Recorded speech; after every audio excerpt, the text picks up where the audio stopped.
So the bigger challenge for us is how do you retain people? Because many a times the freshers, when they come in, within 6 months, 1 year after you train, they leave. Yeah.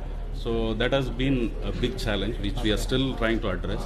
We are thinking of looking at some kind of a retainership, at least 3 years. Won't work. Huh? Won't work. I don't know. So I'm just saving you time. Yeah. Okay. Fine. So that's why I was just trying to figure out how do we do this. So I want you to understand this. The world of business has seen 3 generations: the industrial revolution, the information revolution, and now we are in this revolution called the social revolution.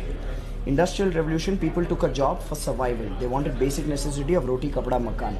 So they went in and they worked in a workplace, and they didn't leave that workplace even if the boss was abusive, and even if the boss would physically beat them up, people would not leave.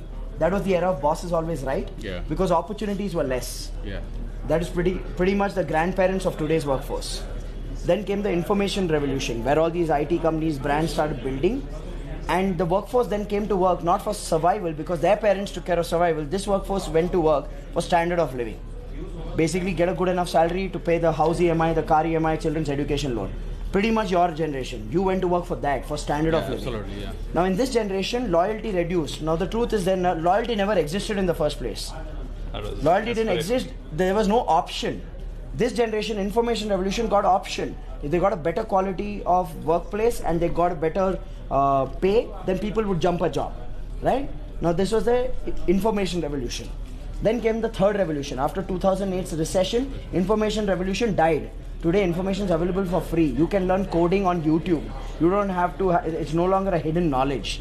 So you need to understand, now we live in a digital revolution or a social revolution where everything is social, which means today's workforce, they don't care about survival. Their grandparents took care of that. They don't care about standard of living. Their parents took care of that. Even the labor does not care about standard of living anymore, because even labor has Dish TV and Tata Sky in their house. So if you'll say, I'll cut your pay, or if you'll say, I'll bind you with a contract, they will say, thank you so much, I'm finding another job. Today's workforce needs something else. They want quality of life, not standard of life. Standard of life, parents took care. Today's workforce is thinking quality of life, which means quality of workplace, which means quality of job, quality of environment, quality of role, opportunity, learning and rewards, all of that. Unless you don't have a mechanism for that, you will always grapple with this retention.